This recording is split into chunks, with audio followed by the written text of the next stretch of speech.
Leave It to Beaver. Starring Tony Dow. Welcome to Fancounters. My name's Nick. You can find us on social media at Fancounters Live. We're also on Facebook. If you search Fancounters, there's a big group with over 30,000 of you hanging out there. And we do have our private Facebook group, which is Sharpie Nation. Now, this week is a very special show because I brought in a guy who I've gotten to know because of our same interest of the new Leave It to Beaver show. If you remember, many episodes ago, we had Jerry Mathers here. And so I want to introduce to you a moderator of one of the biggest Leave It to Beaver Facebook groups that's out there. And this is Brian Nelson Jr. Brian, welcome. Hi, Nick. How you doing? Great to be here. Tell us a little bit about your Facebook groups and where we can find them. Well, first of all, I personally created the new Leave It to Beaver /Still the Beaver fan page. That one highlights the show of the 1980s. Scott Hetrick, he is posting many of the new episodes on his YouTube page.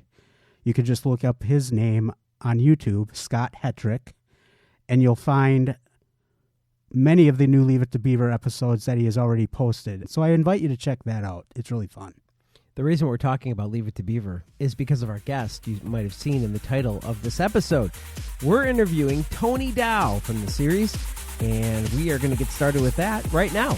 Coming to you from nowhere near the entertainment capital of the world, this is Fancounters with Nick and Elizabeth on the Podfix Network. There was this mob of people, and they're screaming my name. Crazy fans. Stop following me. Don't come around my house. If you do, the cops are going to be at yours. If I'm having dinner with my wife, don't sit down at my table. Don't follow me into the bathroom. Can I take a picture? We're gonna. Oh, my God. I think this guy wants to fight me. Ended up being a fan. I'm the only one that's ever been on Sam Jackson and lived to tell about it. Well, guess what? I have a big surprise for you. That's why we call it Fancounters. I don't think you're going to last on the air very long. Tony Dow, welcome to the show. Thanks for being here. Today's Friday the 13th. We're recording it. So I guess our first question we just want to know is, do you have any favorite horror movies or scary movies to watch on Friday the 13th? Actually, no. I was born on Friday the 13th, so it's a lucky day for me. And I don't like horror movies. So. Oh, okay. So it's yeah. Although there's sure a lot of them out. I guess they must be easier to do on low budgets. The Leave It to Beaver Facebook group is what prompted us to do this interview. They have the dedicated super fans in the group that ask those very detailed questions. So hopefully we do have some Leave It to Beaver questions. We have some non-Leave It to Beaver questions that we would get into. So I recently read that the producers of Leave It to Beaver didn't want you and Jerry to go home and actually watch the show. I'm guessing it was to keep you grounded. Were you ever curious? Yeah, that's true. It was, okay. Say again? Were you curious? No, go ahead. When you weren't allowed to watch it to see how the episodes got put together? No. You're 12 years old. You'd rather be out playing basketball or baseball or something like that. Anyway, so, they said, don't watch the show, and, we don't want them to think they're funny. There was a laugh track, and, we don't want to keep them as regular kids, which I think was a great concept. What was it like that very first time you actually did watch an episode, though? What were you thinking about that? Oh boy, you're testing my memory now. I don't know. When I first saw it, it seemed like it seemed foreign because I had never done anything like that. So I wasn't sure what to expect. Of course, I'm pretty tough on myself. So in the beginning, in the first year, let's say, I was always thinking, I could have done a better job than that, or I should have done this, or because the actors that my mom would take me to see in the movies and whatnot were these really good guys like James Dean or Montgomery Clift or Brando or those kind of. So, but eventually I got more comfortable with it, and it worked out. It worked out fine. I never have. I don't think I've seen every episode.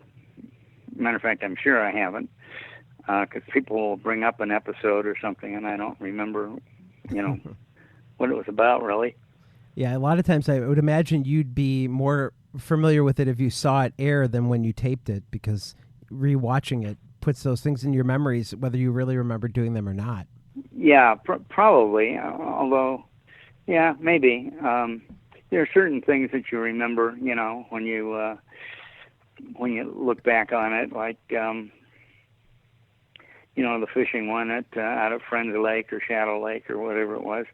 I remember doing that episode, and I remember the episode with the girl that was too tall. I remember the episode where I cut Jerry's hair, and so there are a few of them that I remember actually doing them. But it was it was interesting because I really hadn't tried to be an actor particularly, so it wasn't like I was really excited about the whole thing. I wasn't not excited. I thought it was really fun and cool, but I wasn't approaching it like a real job that I had to do really well, or else I was gonna not have a job soon. Yeah. So it was it was a little different than if you're an adult and you want to be sure you don't get canned. You got to behave properly and you got to do all the things you're supposed to do. Well, as a kid, goof around a little bit more and have a little bit more fun, which is what the producers actually really wanted. We played basketball, we played baseball, we played all sorts of things out on the studio lot. So we had a pretty good time with it, actually. Now, I know you haven't seen a lot of episodes, but even thinking back with the new Leave It to Beaver, maybe you've seen those, at some point. But if you ever would catch a glimpse of an episode, does anything ever trigger a memory of something that maybe was going on in your personal life? Like if you watch one episode and be like, oh, I couldn't wait to go out and do this, or, I remember I just got a fight with my mom, or, do you have episodes that trigger other memories from what was going on at the time? Well, I remember that we did an episode where the boys, I guess, got a car, some sort of a car they weren't supposed to take on the street, and they took it on the street and got a ticket. And that was my car, actually. I started to build it with my dad, but since he was a builder, I'm kind of a perfectionist, I got disinterested because I just planned on nailing a couple of 2x4s together. And he did quite a job on it. So when I guess they were talking about doing that show, I said, yeah, I got a car like that. So they had me bring it down, and they fixed it all up, and it was really cool. So that's the one that came directly from my life. But I would say that it was more the other way around. I would see a show that would remind me of something that I, had done. I guess that's what you asked, though, didn't you? So, but I don't remember any, specific sort of things. I always liked the show where Rusty Stevens, who was Larry Mondello, and Jerry got in the garage and told him not to play with the tools, and Larry says, "What's this?" And he says, "Oh, that's a drill, and you make holes with it." And so he put a piece of wood up against the garage door and drilled through the wood and the garage door. I mean, those kind of things, happen all the time nowadays and then, and, for the last 50 years. So that's what was kind of cool about the show, was they were all taken from real life situations. So you mentioned your dad. This is Brian talking now. You mentioned your dad being a builder. Did I hear somewhere that he did a lot of buildings in the LA area? Yeah, he I think he graduated from SC engineering, and then he I don't know his whole resume, but for a while he worked for this guy who was a developer who wasn't a builder, but he knew how to develop. So, he'd buy property and then they'd build a dozen houses or 20 houses or so, and my dad was in charge of building all those, and then started designing and building, and then I think he, probably did hundreds of homes that way for this guy, and it was Ray Holmes, so it was Well, that's interesting. It was Homes, but Ray Holmes was the developer, and then I guess my dad just got tired and went out on his own. He ended up doing a lot of designing and building for people in the business, like George Stevens and William Wyler and cameramen and various and sundry people like that. And speaking of building, I've read or heard somewhere that you customly built houses by hand. I have. I mean, our house here, I've redone it, and we bought it, and it was sort of not something we would really like. So it had drywall and it had cottage cheese ceilings, and it had aluminum windows and all sorts of things. So I'm a wood guy, so I ordered a couple thousand feet of clear cedar and a couple thousand feet of clear fir, and then just went to work and demolished things and put in new plumbing, new electric, all that sort of stuff. But in terms of, I can't do all the crafts thing. I can, but I'm not not really very good at it in terms of being competitive or able to compete with like a drywall guy, who has all the tools. And but I've enjoyed working on our house here, and there was a 5-year period or so where I actually was a general contractor and did work for a number of friends that we had, and then on my own, and but it just got to me. I'm not a business type guy. I don't know how to do that exactly. So I always felt guilty when I made a profit, which that's a bad thing. You're supposed to do it to make a profit. But you did it. But you did it as more of a fun thing, kind of like a hobby. So like you work on your homes. No, that was a business. I had a friend in the Army or in the National Guard who had his dad's painting company, and his painting company was one of the first companies in Los Angeles, painting companies. So it had been around a long time, and his son sort of had this group of guys. I mean, there were probably only 3 of us or so, and we did all these kind of fun jobs, and then we started. That was about the time they were doing super graphics. I don't know if you know what those are, but they're these big graphic things on the side of buildings or on the halls and things like that. So we designed those and did those, and then then there was a guy that we did a lot of work for wanted offices inside of a warehouse. So I designed a set of offices, and they came out really cool. So I started designing stuff. When somebody come to me, they'd ask questions like they always do, and then I'd tell them I can design it.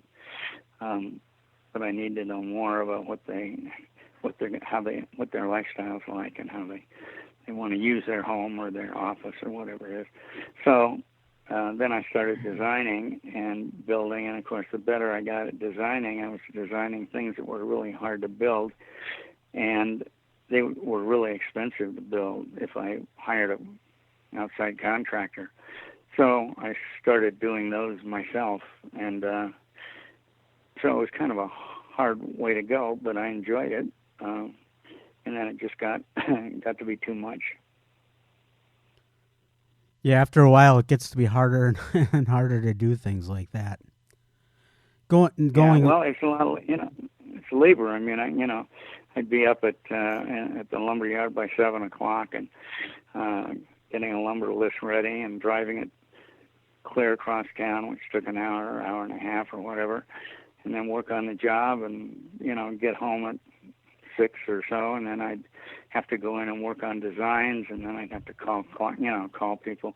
It's just you need to have an infrastructure and a process. You can't just kind of wing it like I was trying to do. Switching gears a little bit, we'll talk about the series. I know I personally asked you this a few weeks ago when you were in Illinois. A lot of the fans would like to know what the color of your high school sweater was in real life. Yeah, it was royal blue with gold stuff, like a gold letter and gold armbands, and it was. And then when we did the new Leave It to Beaver, they made the sweater a kind of a light blue with black letters and trims, I think. But you'd know more about that than I do, because I think the new Leave It to Beaver, it was a light blue, wasn't it? The new Leave It to Beaver was like a royal blue with the gold letter. And then the mystery is what the old one looked like in the old series, where it appears on the screen, on a black and white screen, it appears like a gray, and then the letter appeared black. I got it backwards. Yeah, I got it backwards then. The letter was kind of a gray blue, light blue with black letters. That's funny. I got the whole thing backwards. Tony, since we're talking about color, how do you feel if somebody came along and colorized the old Leave It to Beaver episodes? I actually presented that as part of a package one time to Universal. I thought it would be a good way to get a whole new generation, because one of the things that kids were saying, this was 30 years ago or so, was it was hard to stay with the show because it was black and white, and they weren't used to black and white. Correct. And I don't have I mean, if you're going to talk about things like On the Waterfront,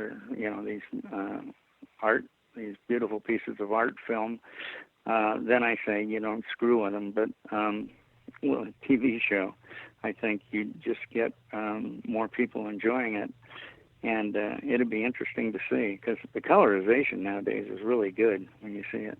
A lot of people would say, "Wow, you can't do that. You can't take a classic like that and colorize it, and et cetera, et cetera." But I just think that it, would give an added dimension. Yeah, I totally agree with that one, because it could be available in black and white, and the ones that don't want to see the color ones, they can watch the black and white ones, and the color ones are available for the ones that would like to see it in color. I love the black and the black and white ones more valuable, I would think, because they are the lighting on them, and it's really beautifully done. We had great people, because that was right at the time that it was a transition from film to television, and so we were sort of in the golden age of television, and all these terrific cameramen and set designers and production designers, all that kind of stuff were really, really good, and so the show looked really good in the black and white. I think they did a good job on it, so it would always be the value of the black and white. Tony, another detail comes to us from Brian Burrows. He was always fascinated with the way that your character punched the pillow before you went to sleep. So he's wondering, is that something that you already did, or is that the direction that you were given? Boy, you're taking it back, aren't you? Well, I told you, these are detailed questions. I don't remember, but it wouldn't surprise me if it wasn't a direction from Norman Tokar. Tokar was this really fantastic director, and he did the first 100 episodes, and he was one of Disney's top directors. He did, now I'm probably going to be wrong about the shows he did, but like Old Yeller and, a bunch of things he was one of their top directors. And he always liked to put action, or have us do things other than just stand and talk. That's why he gave Larry Mondello an apple to chew on. That was a great bit. It was a great thing for his character, and it also made the scene more interesting, because he's doing something, and it could give him things to do with the apple anyway. So I would say, if I had to guess, because I don't remember myself punching a pillow, I would say that Norman Tokar suggested doing that before we went to bed. Never thought about it, really, but now that you bring it up. One of the things that my audience is always fascinated with is the actual life of a celebrity themselves. And as a child, you were thrust into the spotlight where you might go to the grocery store and be recognized. So do you have any fan encounters from when you were younger that kind of stick out as like, wow, that was my first one? Or, fans that were, what were those encounters like for you as a kid? I don't know, because I was kind of shy, and I really didn't like to create any attention. So obviously, if somebody recognized me, or if I was in a restaurant eating or something, and somebody'd be staring at me or whatever, it always sort of embarrassed me. So I didn't. That was the main issue that kind of happened. I also remember this was later, if I was taking a date out and we were having dinner or something, there would always be some schmo who would come over right at the inopportune time to ask for an autograph or ask for an answer to one of his questions that he'd always been curious about. And I was always thinking, gosh, why do these guys have to always come over right when I'm You're about to make a move. doing good with a girl? Yeah, trying to make a move. Yeah. Have encounters with fans changed over time as an adult? Are you more open to them, or how have they changed from it being a kid on the show to now as, an adult? Well, as the years go by, it sort of is less frequent, but that's also because I'm not out and about as much as I once was. I think that at least now, I get somewhere in my 40s, I think. I really, or maybe it was during the remake of the new Leave It to Beaver, that that I got a real fondness for the show and realized what a good show it was, and realized how lucky I was to have been in it. And so as opposed to thinking of it as kind of a hindrance, because it was hard to break out of that stereotypical mode of being everybody's big brother, it was, I got a different feeling for the show. And I think that also, as the age of the fans get older, they do get more polite. Kids can be a little tough on you when you're in your, early teens. And, they can be yelling at you, and they can be, they notice you're embarrassed. They really make a big deal about it. And it always embarrassed me. So in the new Leave It to Beaver, your son, Christopher, he appeared in 2 episodes.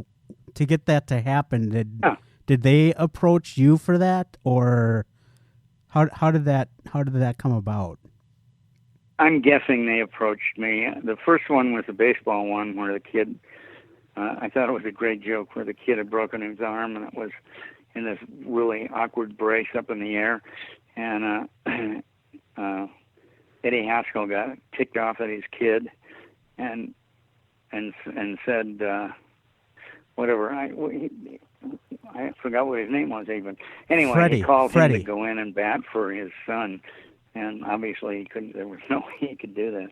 But and then he did a show where he played Wally as a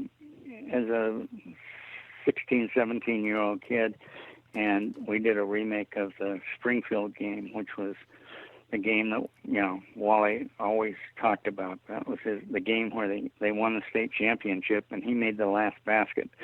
So. And I thought, I actually went back and saw that now it's been a few years, and I thought he actually did a really good job in that, because it's hard to watch your kid. If it's hard to watch yourself, it's going to really be hard to watch your kid. So, but I thought he did a really good job in that show. Was his arm in the first episode? Was that really broken arm? No. That was a gag, The gag was that Eddie got so ticked off at his son that he'd put anybody in, for him. So anyway, that was the Haskells versus the Cleavers, I think. Yeah, that was a fun show because, we were out in the park and we were playing baseball, and it was. We went out a lot more on the new Leave It to Beaver than we did on the old one. The old Leave It to Beaver was basically done all on the studio. I think we might have had one occasion where we did something on a street, but I'm not even sure. I may be getting that confused with another show that I did. But the new show, we actually opened it up and did a lot of fun things. On the new show, there's a credit that has the same last name as you do. Was there any confusion? Herb. Did everyone think, yeah, Herb? He's an editor, and no relation, and except we call ourselves brothers now. He was a guy who was really technically ahead of his time. That was before Avid. I don't know if anybody knows what any of this stuff is, but Avid was a new digital editing system, and he developed a tape-to-tape editing system that cut the time, a tenth as long as it was when they had to do it reel to reel. So anyway, he was a technical guy, and he started that whole phase of digital editing. Although his system was a little simplistic compared to the Avids and the other thing, the Adobes and all that stuff now. Recently, we just lost Dennis Sneed. Do you have any memories of him? Sure. I mean, he was a great guy. He was one of the guys that always was on the baseball team. He was always having fun with everybody. And of course, his son, John, did a great job in the show. And, he was a good writer. He didn't just get the job because he was, part of the family. He actually contributed quite a bit to the show. We actually just found out that one of the writers from a few episodes of the new Leave It to Beaver is a fan of the new Leave It to Beaver group, and there's an episode of hers that she written that was recently posted on there. And is that Cindy Hill? That's correct. Yes. Yeah, yeah, she's great. She's terrific. So she had a writing partner. I can't remember what her writing. You remember what her writing partner's name was? Lisa Kite. That was another one. Lisa Kite. Yeah. Yep. Exactly. Yeah. And they wrote a lot of good shows. Cindy was a real kick. If there was a remake that was done today, what do you think the Cleavers would be doing in the 21st century? Probably running some sort of a action thing against the government. I don't know. There'd be a lawsuit in there somewhere. I don't know what. What? You were a lawyer in the new Leave to Beaver. I said, so there's probably a lawsuit in there somewhere. I think it would be cool. Yeah, there if, probably is. Right. Right. Yeah, I don't know. Obviously, we'd be retired. I don't know if Jerry would, but I would be retired. But I don't know what the heck we'd be doing, and we're not going to find out either. I think it would be cool. I think when they made the movie, they sort of put a lid on the franchise, which was too bad. Well, that movie was not even close to what the show was. It was like a complete 360. And it's a little disappointing that Brian Levant, I mean, he was kind of involved in it, but I don't think he was involved enough where it was a good quality, because it was pretty much a campy thing, and that's what kind of wrecked it. He wrote it, and he was supposed to direct it, and then somebody came along, Warner Brothers or whoever did that Arnold Schwarzenegger movie, Jingle All the Way. That's right, Jingle All the Way, and he got the opportunity to direct that. So he kind of dropped out of the Beaver thing, which was too bad, because he knew the Beaver show almost as much as you guys do, and so he would be the guy who would really know how to. And he'd had a bad experience, because when we did the movie of the week, which was the first thing that we came back and did, it was a 2-hour movie of the week, and they hired a director from Canada who'd never seen the show. So that always seemed like an odd choice to me, and Brian was really ticked off because the guy had never seen the show, so he didn't know the values of the show and whatnot. Although I thought he did a good job, but Brian was really, really furious. So it would have been much better, because I think they hired, did Andy Ackerman do that, or did somebody from one of the TV shows that didn't have kids in it much? Home Improvement. They didn't have a kid. Did they have a kid in Home Improvement? Yeah. Anyway, it was Home Improvement, the guy who directed Home Improvement a lot. They hired him, and I don't know, because I didn't see it. I saw part of it, but Brian wanted me to direct it because I directed a lot of things at that point, and I had an office on the lot for a long time, developing things, and he said to come over and first read the script, obviously, and then we'd talk about it, and he'd make suggestions, and then he said, you got to go up and you got to really try to expand it, make it a movie versus a TV show. And so anyway, I went up and I did the best I could, and he was there, and as we walked out, he said, "Well, you really blew that one."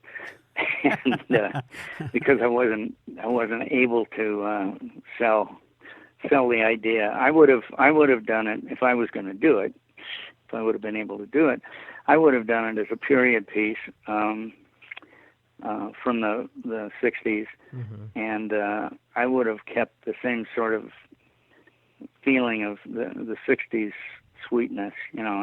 I don't think there was any advantage to having kind of wise guy kids, and that was the advantage in the show we had, was that the kids and the parents and everybody were very nice, and they had their problems occasionally, but there was no real animosity or sort of bad behavior from anybody. I mean, even Eddie Haskell was, his character was was great, and the thing that they did with him, which made him such a terrific character, was that he was vulnerable.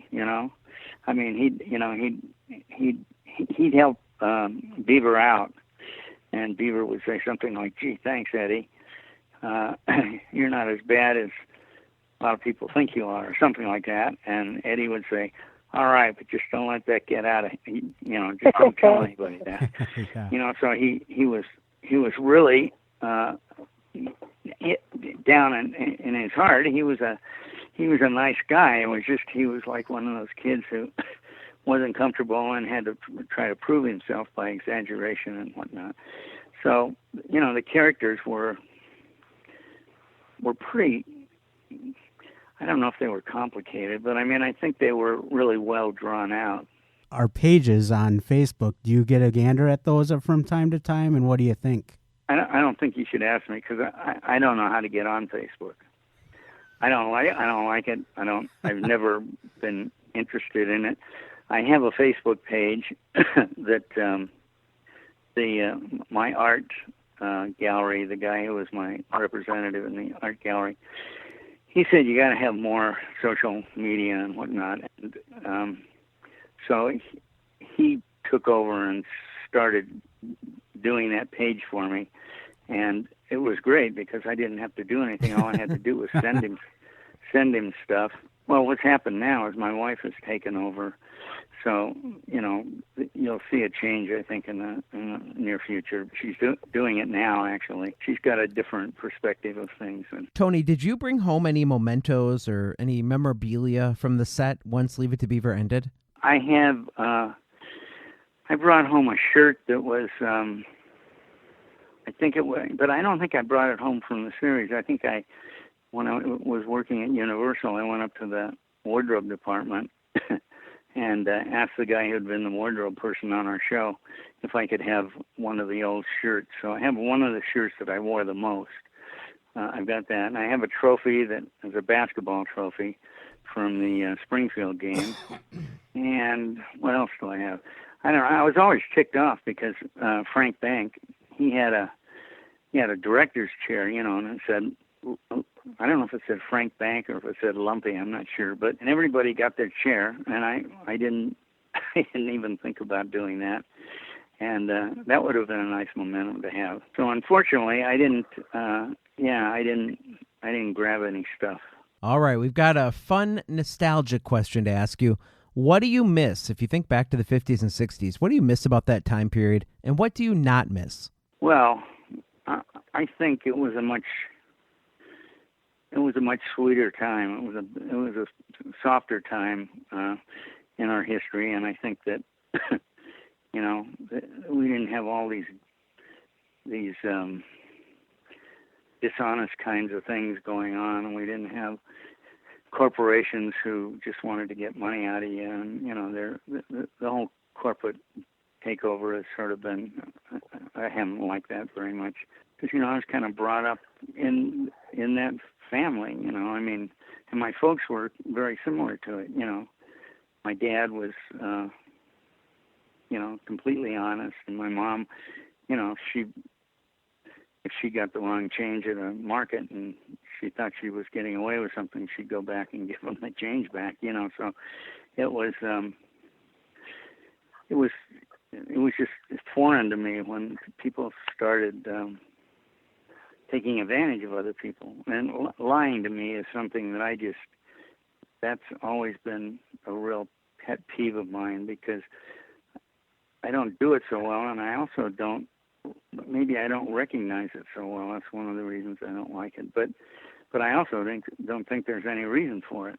If everybody would sort of stick to the truth and kind of, if they took the philosophy that, if everybody kind of lived the way I live, then we wouldn't have all these troubles in the world, which I'm not making a big deal of the way I live, but I care about a bigger picture than most people do. I'm interested in kind of the world, not necessarily the world, but certainly our country and certainly the town I live in and things like that. And what do you not miss about the 50s and 60s? What do I not miss? Trying to get dates. Because again, I was a little shy, and I didn't know exactly how to go about it. And that one show that we did where I tried to put my arm around this girl. I think it was probably Mary Ellen Rogers. I don't even know who it was. But I was sitting there and I was trying to figure out how to get my arm around her, and I sort of started and then I stopped. And this is, as I remember, it may not have been this way at all. But that was kind of like me, It was like I was never real. I was pretty athletic, and so if it was a group of athletic people, I got along pretty well, But the dating scene wasn't my favorite. Not that I didn't have a lot of great dates and stuff like that. I'm not saying that, but it was just always sort of a tough go, One of the questions our fans have is about the cruise event that's going on in December. Now, it's a Child Star cruise. You're doing it with Jerry Mathers. So we're kind of wondering, have you ever been a part of one of these before? What can the fans look forward to? And what are you looking forward to in regards to the cruise? Well, I have never done a cruise. I've been on a cruise, but I've never done a cruise like this. And what I'm looking forward to is I love boats. I love the ocean. I spent much of my life in Catalina, which is where the boat goes to, the first stop. And I know a lot about it. I had a house there for a long time, so that'll be fun. And just kind of interesting meeting with people in a non-rushed kind of period. When you're on a cruise ship, you're not rushed to do anything particularly. Although this trip, you have the first day you're in Catalina for the whole day, and then they sail that whole night, and they get to Ensenada, and then you're there for the whole day, and so it is more hectic than a lot of the cruises, but it'll just be nice to talk to people, and it's always fun to hang out with like Paul and I wanted to say Barry, but I meant Stanley. Stanley Livingston. Stan Livingston. Yeah, and and Jerry and whoever, I mean, that's always fun because there is sort of a fraternity that we all belong to, whether we want to or not. So, it'll be fun, I think. When I asked Jerry about it, I said something because I was kind of surprised because he sometimes doesn't want to do stuff like that, or at least in my opinion, he might have not wanted to do it. But he said, no, what could be better? We're going on a cruise. So I guess that's sort of my feeling too. Tony, I'm going to ask my last question. I know we talked a lot about Leave It to Beaver, but I want to collect your memories about a film that I didn't even know about until I started prepping for our interview today, called High School USA. You played a principal in that film, but there's so many iconic names in that film, like Michael J. Fox and Bob Denver, Todd Bridges and Dana Plato, but then also Frank Bank and Ken Osmond were in the movie. So now I cannot wait to see the film. But what do you remember from working on that with those iconic stars? It was really fun. It was a pilot. The head of the network, Brandon Tardycroft, had this idea, and it was sort of like a Love Boat, except it was high school. And they got all these folks together, and I really enjoyed it. The guy who directed it, I think, was Peter Tewksbury. I'm not sure, but he's a infamous sort of comedy director that had been around for years, and so it was a fun project to do. But the thing that was really interesting about it to me was it came along right about the time that they were going to do the movie. I think it was a movie, or maybe it was the TV show. Oh, it was a TV show. That's right. We already done the movie of the week, and we were waiting to sell it, and we got a cable deal with the Disney Channel, and because it was cable, they had to cut everybody's salary back, So they said, well, we're gonna take a third off your salary, so, and we're doing that with everybody. I said, fine, that sounds great. So then waited around, and finally, when I got the offer, it was like, I don't know, $10,000 less than that. It was amazing. The studios, they're really tricky. They're like gangsters. So anyway, I was in a position where they were doing a second one of those movies, and they wanted me to be the principal, and I, of course, wanted to do it. So I was in this position where when they said, we're going to replace the Wally character, we have interviews, we have guys coming in tomorrow, and they were trying to put the pressure on me, and I was fortunate because I didn't have to fall for that. I could have done High School USA, which I thought was going to be a series and probably a good one, and I thought maybe be better for my career because I would be getting, but I'm glad that it worked out the way it did, and I thought the new show was a good show. It was a fun show to do. Brian Levan is a kick, and everybody involved with it. We had a lot of fun. I think that Brian will tell you that was the best time, he's had in his career. And he was executive producer of Happy Days when he was like 27 or 28. He was kind of a boy genius. And anyway, I thought the new show was different. It wasn't like the old show, and I kept trying to push it that way a little bit, but it was. I think they were more interested in expanding it and having big production values because our budgets weren't that high. They were always dropping our budget. We'd have a successful season, and then they'd drop the budget like by $100,000 or something. So he was always doing these amazing shows that he directed, and I got a chance to write and direct. I think I directed 5 shows, and I wrote a couple. So that was a great experience, and that's probably where I got my foot in the door directing, because I'd always planned on directing, gone to school, studied, did, whatever I thought you had to do. Mm-hmm. And but it was still really, really difficult. So when I made that part of the deal, when they were going to replace me, and I wasn't going to take the $10,000 cut because they'd already told us what we were going to get. They were going to drop it a third, and so anyway, I said, well, no, you guys gave us an offer, you cut the thing in a third, and so that's what it's going to be. So anyway, and then they kept hassling me, and so then I told my agent, I said, well, then give me a directing gig on the show, So I had a little leverage there and a couple of playing cards. Rarely have any sort of heads up on the studios. So that brings me to my last question. And I assume you're talking about right now the new Leave It to Beaver, where you got your directing experience along with your writing experience.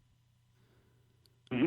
What is it like to direct and write? Well, let's first say, what's it like to direct an episode that you are acting in? And second, how do you get ideas for writing? Do you sit down and type out the script, or do you dictate story ideas?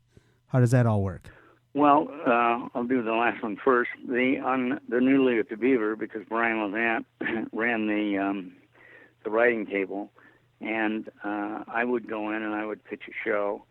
And let's say the first one I did was called Driver's Ed. It was when Kip was getting his driver's license, and then he borrowed the T-Bird from me, and of course he crashed it.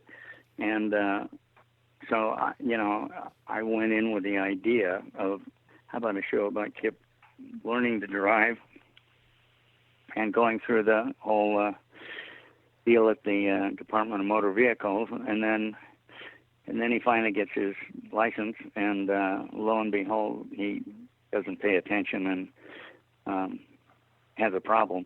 So I went in with that sort of a pitch. I don't know exactly what it was, but it was something like that. And so Brian said, "Okay, yeah, I like it.